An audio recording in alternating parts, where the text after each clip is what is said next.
Fire hydrant સિસ્ટમમાં landing વાલ્વનો ઉપયોગ ક્યાં થાય છે? એ. ફાયર પંપ અને રાઇઝર વચ્ચે. બી. વોટર સોર્સ પર.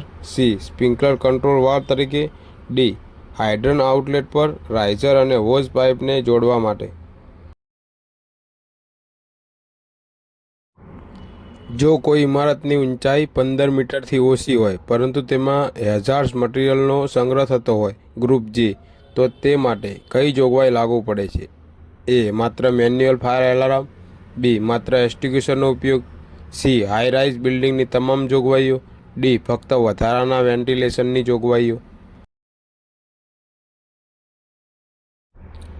ક્લાસ ડી ફાયર માટેનું જોખમ રહેલું હોય તેવા વિસ્તારમાં લાદવામાં આવેલો પ્રાથમિક પ્રતિબંધ શું છે?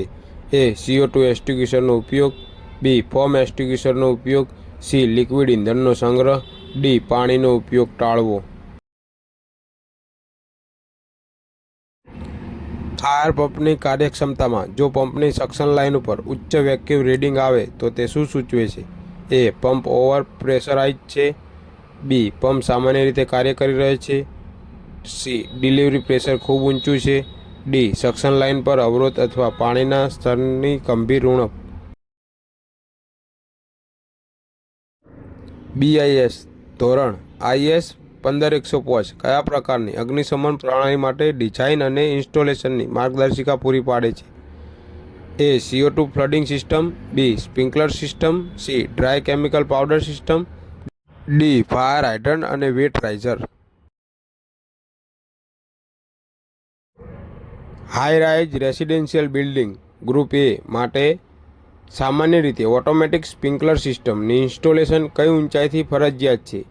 એ. 15 મીટરથી વધુ. બી. 15 મીટરથી વધુ. 30 મીટરથી વધુ સુધારેલ નિયમ મુજબ. સી. 24 મીટરથી વધુ. ડી. 30 મીટરથી વધુ.